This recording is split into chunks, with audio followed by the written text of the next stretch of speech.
Bonjour chers amis, bonjour chers compatriotes, bonjour à tous les Camerounais, bonjour à toutes les personnes qui me suivent. Je vous dis merci et de temps en temps, je suis heureux que vous regardiez ma petite pensée, que vous m'écoutiez un peu. Vous pouvez aussi m'apporter des conseils à travers vos messages sur mon post YouTube. Mais aujourd'hui, on va parler de quelque chose de très important. On va parler de la guerre tribale qui se passe au Cameroun, de la guerre ethnique qui est en train de mettre à mal l'unité du Cameroun. Voilà. Même si on a été déçu que ce ne soit pas le sujet qui a été mis en avant lors du discours de M. Paul Biya lors de la précédente fête de l'unité nationale du Cameroun qui a eu lieu le 20 mai, qui n'a malheureusement pas été célébrée avec les honneurs, mais qui a été célébrée dans les bars, les maquis, les cabarets et tout le reste, parce que là-bas il n'y a pas de coronavirus. Donc peut-être qu'il avait peur pour lui et pas pour les Camerounais, parce que c'est lui qui a peur de se mettre ensemble avec les autres parce qu'il a peur du coronavirus. Mais les autres, ils peuvent se mettre ensemble quitte à ce qu'ils meurent du coronavirus. Donc ça, c'est une parenthèse. Ok. Mais ce qui est sûr, il y a un problème profond, il y a un malaise profond qui est en train de se jouer actuellement au Cameroun. C'est-à-dire la guerre tribale qui est en train de se passer au Cameroun. Et ça, c'est un problème.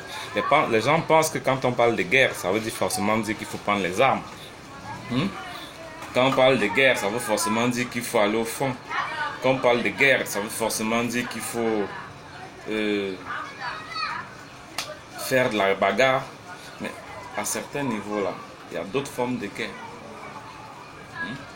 Il y a la guerre psychologique, il y a la guerre des nerfs, il y a la guerre verbale, il y a plusieurs formes de guerre. Et dans le cas d'espèce, la nôtre, c'est une guerre tribale, sauf que nous ne sommes pas encore arrivés à l'étape de la... Comment je peux expliquer ça? Nous ne sommes pas encore arrivés au stade où les gens ont commencé à prendre les armes. Mais à l'allure où les choses vont, on ne peut pas dire que c'est loin. C'est quelque chose qui peut arriver. Parce que quand vous écoutez les dires, vous entendez les uns et les autres, vous lisez leurs posts, vous lisez leurs commentaires, vous comprenez qu'il y a quelque chose qui ne va pas. On aurait espéré que le président de la République, comme il dit que c'est lui qui représente le Cameroun, il aurait dit un mot à ses compatriotes, il aurait pris compte de tout cela, leur faire comprendre que non, là vous êtes en train d'aller sur une pente glissante, il est temps de revoir votre comportement. Le Cameroun n'est pas celui d'une personne, il est celui de tous. Ce n'est ni celui des Bamileke, ni celui des Boulou, ni celui des Ewondo, ni celui des Manguissa ou des Étones que je suis, encore moins celui des gars du Nord, c'est-à-dire nos frères du Nord, encore moins celui de nos frères de l'Est. Mais le Cameroun, c'est pour nous tous. Un Camerounais doit se sentir à l'aise partout tant qu'il se retrouve sur le territoire du Cameroun. Mais si tu es Camerounais, tu es Bamileke, tu te retrouves à 100 000 Macan, on te rappelle que tu es Bamileke, que tu n'es pas chez toi, il y a un problème. Si tu étonnes comme moi que tu te retrouves à Bafang, on te rappelle que tu n'es pas chez toi, c'est qu'il y a un problème. Voilà. Donc là, il y a un problème, mais ça devient récurrent. À tel point que je ne sais pas si les gens ont compris que c'était pas bon pour l'image du Cameroun. Je ne sais pas si les gens ont compris que ce n'était pas bon pour notre République. Je ne sais pas si les gens ont compris que ce n'était pas bon pour le développement du Cameroun. Je ne sais pas si les gens ont compris que c'était mauvais pour l'avancement du Cameroun. Parce que je pensais que pour qu'un pays puisse se développer, il faut de la synergie de toutes les contributions, de toutes les tribus, les ethnies qui font sa société. Mais là, chez nous, on a un problème. Il y a des gens qui pensent que certains sont nés pour diriger, certains sont nés pour être des sous-fifs. Certains sont nés pour vendre de l'huile et de la tomate au marché, de faire la quincaillerie. Les autres sont nés pour lancer, pour défricher à la machette. Et les autres sont nés pour gouverner, pour être dans les postes étatiques, pour être à la présidence de la République, parce que c'est leur présidence de la République, parce que ce sont eux qui l'ont construit selon eux. Ce qui est derrière un gros mensonge, parce que c'est Aïdjo qui a construit le palais des petits. Voilà. Donc, on se retrouve dans cette situation-là. Parce que à certains moments, quand vous arrivez, vous vous levez le matin, vous allez sur Facebook, vous lisez les commentaires. Vous avez froid dans le dos, vous vous demandez, mais attendez, c'est quel Cameroun? C'est le Cameroun où je suis né? Le Cameroun où je suis né, où j'ai grandi? Est-ce que c'est de ce Cameroun dont on parle? C'est vrai, il faut reconnaître. que chaque tribu, chaque ethnie a sa spécificité culturelle. Et c'est ça qui fait notre différence. Et c'est ça qui fait aussi en même temps notre force. On a toujours caractérisé le Cameroun comme étant une Afrique en miniature, c'est-à-dire ce pays-là où on retrouve presque toutes les cultures. Parce que le Cameroun est l'un des rares pays où tu trouves les tribus d'Afrique de l'Ouest, d'Afrique centrale, presque d'Afrique australe, au Cameroun. C'est l'un des rares pays où tu trouves un peu de tout, avec toutes ces cultures confondues. Et comment se fait-il que nous, au jour d'aujourd'hui, là, ce que nos parents ont réussi à vivre avec, sans problème, aujourd'hui, ça nous pose un problème. Comment cette diversité, qui devrait être un atout, un avantage, une qualité, devient un problème? La diversité devient un problème parce que dans la diversité chez nous, les gens ont créé des spécificités. C'est-à-dire il y a certains qui sont spéciales, qui sont spéciaux, autant pour moi, certaines personnes qui sont des personnes, certains qui sont spéciaux et certaines personnes qui sont des personnes spéciales, c'est-à-dire c'est à cette personne-là que revient la charge de gouverner, de diriger, de présider. Les autres sont censés être des laquais. Là, il y a un problème. Là, il y a un problème. Je parle ce matin parce que depuis le 19 mai, j'ai pas pu parler parce que le 19 mai, c'est le jour où j'ai perdu ma petite soeur. Et à son âme, elle s'appelait Rufine Sileni Manga, elle était professeure de langue. Malgré le fait que je ne peux pas entrer dans les détails. On n'a même pas pu se faire soigner normalement. C'est la vie. Mais je ne pouvais pas parce que j'avais mal, il fallait que je pleure, que je fasse encore un peu chaque année. Chaque année. Mais le 20 mai, la fête est passée. Je me suis retrouvé avec des frères, on a mangé, on a bu, c'était intéressant. Maintenant, hier, il fallait digérer ça un peu. Mais aujourd'hui, j'ai lu beaucoup de commentaires depuis hier. Franchement, moi j'ai mal. J'ai très mal. J'ai extrêmement mal. Parce que je ne comprends pas comment on en est arrivé là. Parce que vous fêtiez l'unité. J'ai vu les gens avec les pagnes du RDPC, les tenues du RDPC, aller danser dans les bars. J'ai reconnu mes soeurs, certaines de mes amis, aller danser dans les bars. J'étais surpris. Vous fêtiez quoi? Pendant que le Nord et le Sud-Ouest sont en train de dire qu'ils veulent leur Cameroun à part, ou bien veulent créer leur pays, pendant qu'on est en train de dire que les Bamileke là, ils ne font pas partie, pendant que tout est divisé, cloisonné, séparé, c'est à ce moment-là que vous venez nous dire que vous fêtez l'unité nationale du Cameroun. Vous aimez vraiment ce Cameroun-là? Non, je ne pense pas, chers amis. Parce que si vous aimiez ce Cameroun-là, vous saurez que ça ne va pas. Vous reconnaîtrez que ça ne va pas. Au lieu d'aller sauter de joie, danser dans les maquis, boire, soulever les cabas du RDPC, vous exhibez, vous auriez dû, à un certain moment, comprendre qu'il y a quelque chose qui ne va pas, se remettre en cause, comprendre pourquoi. Aujourd'hui, on vous pousse à détester, et comme vous-même vous avez la capacité de détester les autres, vous mettez à détester vos frères, des gens avec qui vous viviez hier. Quand vous dites vous insultez les autres là, ce que vous oubliez souvent, c'est que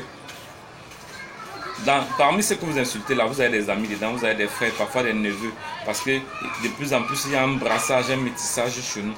Mais le mal dans ça, c'est que vous ne vous rendez pas compte la douleur que ça fait, la fracture qui est en train de se passer dans notre couche sociale. Vous ne comprenez pas qu'à un certain moment, il va falloir qu'on comprenne, qu'on revoie notre façon de penser et qu'on change de position. Le Cameroun n'est pas un royaume.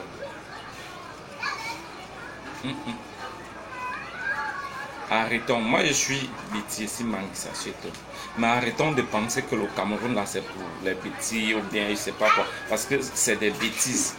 Parce que c'est ça qui se joue. Vous savez, je vais faire cette petite parenthèse parce que M. Maurice Kamto, c'est quelqu'un que je n'ai pas connu. Parce que je n'ai pas eu la chance d'aller à l'école. Mais, à un certain moment, comme beaucoup de personnes, j'avais des appréhensions vis-à-vis de lui. Je me suis senti très gêné, surtout. Bon, quand il allait en prison, ça faisait mal, ça c'est normal, j'étais gêné. Mais je me suis senti plus gêné quand il a décidé que le MRC n'aille pas aux élections législatives et municipales. Je n'ai pas cherché à comprendre, je me disais, mais pourquoi est-ce qu'il va, il va pas, ils vont pas aller? Qu'est-ce qui va pas? Pourquoi? Qu'est-ce qui le pousse à ne pas aller?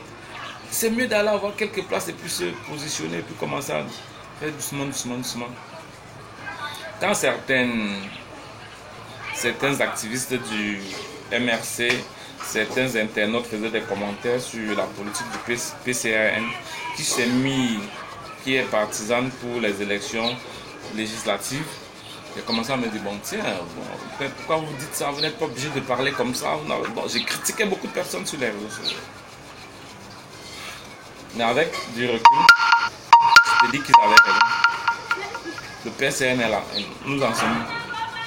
D'abord, on leur a presque refusé la majorité des postes on les a embrigadés. On les a laissés là où on sous-entendait qu'ils peuvent gagner. C'est présenté. Mais on les a embrigadés dans le reste des régions. Ils voulaient avoir des candidats. On a tout fait pour que leur candidature ne passe pas dans beaucoup de régions. Mais ça ne les a pas gênés. Ils auraient pu boycotter même à ce moment-là.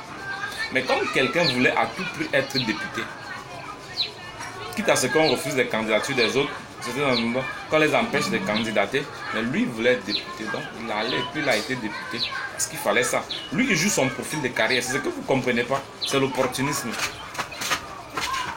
Il se donne un nom pour arriver quelque part. Son problème c'est pas maintenant, son problème c'est demain, après-demain. Il se dit dans 5 ans, dans 10 ans, je peux être président, je peux donc. Il faut que je réussisse à me faire aimer, que je jongle, que j'ai les amis dans tous les camps. C'est de la politique. Il fait essentiellement de la politique politicienne pour avancer. Ça, c'est pas pour aider le Camerounais. Sinon, au début, moi, j'ai pensé vraiment que c'était ça. Non, mais c'est pas pour aider le Camerounais. Maintenant, en dehors de ça, il y a eu le fait que quand les choses se sont enclenchées, ils sont allés aux élections, ils ont fini de voter. Le résultat, ça a été quoi? Le résultat, ça a été quoi?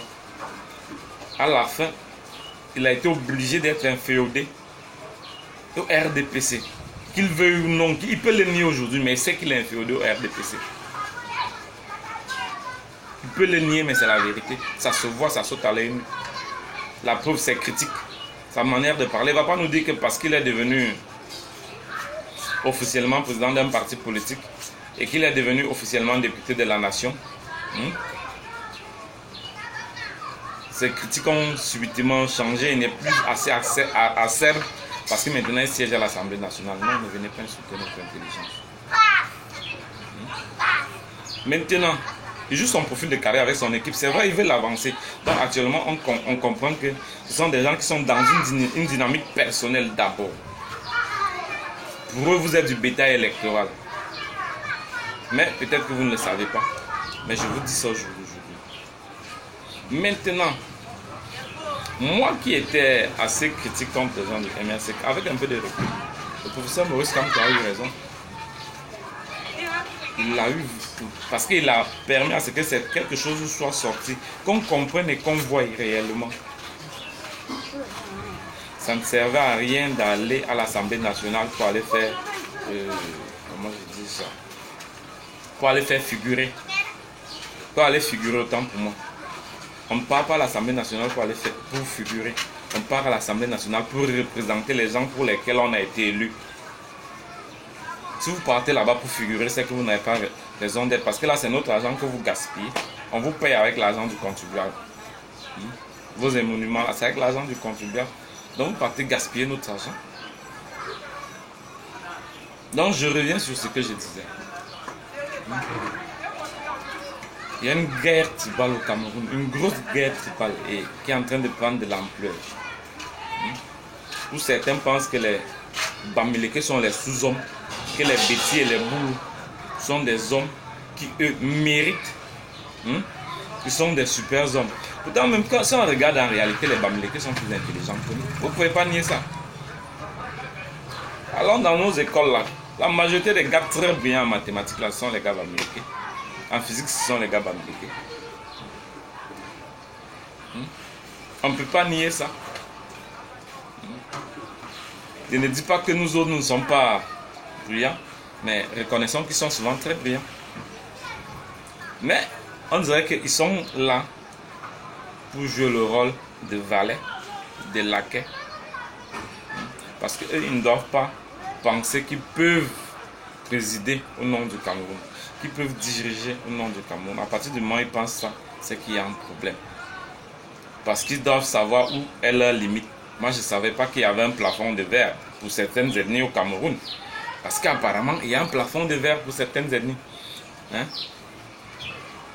Il y a un plafond de verre pour certaines ethnies.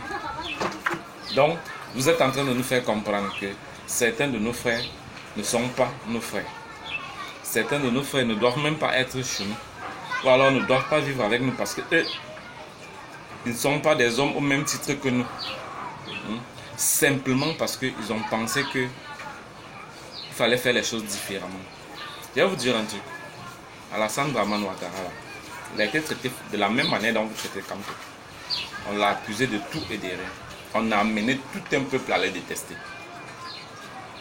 À un moment, tout le sud de la Côte d'Ivoire et l'ouest de la Côte d'Ivoire, toutes les ethnies issues de ces peuples-là les détestaient. Simplement parce qu'on lui avait collé une étiquette. L'étranger, les Burkinabés, il n'est pas ci, il n'est pas ça. Donc, il ne pouvait pas. Mais au jour d'aujourd'hui, les gens continuent de les détester, les mêmes personnes continuent de les détester, les gens même attisent encore ça plus. Mais c'est son bilan qui parle là pour lui quand il ira. On sera conscient que après Houphouët-Boigny, il n'y a plus jamais eu président comme lui. Et je pense même que il est meilleur que Houphouët parce qu'il a fait en 8 ans ce qu'il a fait. En Afrique, je ne connais pas beaucoup qui ont fait ça. Je ne connais pas. Si on pouvait nous le prêter au Cameroun, je serais très heureux. Parce que avec ce qu'il a fait, sachant qu'en termes de richesse naturelle, le Cameroun est 10 fois plus riche que la Côte d'Ivoire, je crois qu'on ferait un bond qualitatif. Et je dirais même aussi quantitatif qui serait à nul autre pareil. On quitterait de ce pays pauvre et sous-développé et nous deviendrons un pays très très émergent. Tout en voie de développement, comme le Brésil. Mais là, vous nous avez ramené à quoi? Quand on dit que quelqu'un a échoué, ça vous fait mal. Parce qu'on va dire non, mais vous là même, vous avez fait quoi? Une fille perd ses quadruplés à l'hôpital. Non seulement elle a perdu ses bébés. On l'arrête, on la séquestre pour lui obliger de payer, c'est pas, c'est 50 000. Vraiment. Ça là, il ne peut pas parler de ça dans son discours. Il ne peut pas. Donc il n'écoute pas les Camerounais. On ne lui fait pas les rapports. Vous ne pouvez pas parler de ça. Il a fait quoi pour conforter cette fille? Même petit mot à son encontre. Vous n'êtes pas gêné. Vous savez, parfois il y a des choses quand tu fais là, tu penses que non, comme c'est le parent des autres. Il y a des choses quand on fait là, on se dit que ça n'arrive qu'aux autres. Il y a des choses, on ne sait pas que ça peut nous arriver à nous aussi. Un jour, ce sera ton frère. Quand ce sera ton frère là, tu vas oublier que vous êtes Betty, lui et toi. Tu vas oublier que vous venez du centre. Tu vas oublier que vous venez du sud. Tu vas le maudire. Et le jour là, Dieu sera là pour te rappeler dans ton oreille que tu l'avais béni quand il avait laissé les autres mourir. Parce que c'est ça la réalité. Ça va donner des seaux à ciment et des morceaux de savon à un chef de village, à Minkan. Le vieux dit, moi, je ne veux pas, merci beaucoup, mais je n'étais pas intéressé par ça. Je voulais, on lui dit, non, tu n'as pas le droit. Toi, tu es qui? Puis toi, tu es qui? Tu n'as pas le droit.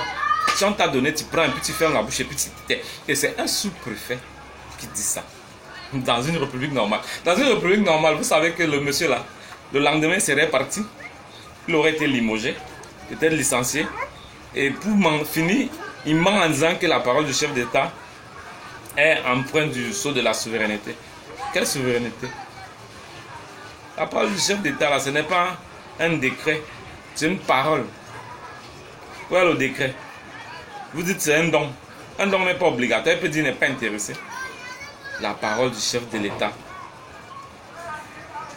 c'est vraiment décevant. C'est décevant et c'est frustrant. Donc sur ce, je vous dis bonne journée et bonne soirée et à très bientôt.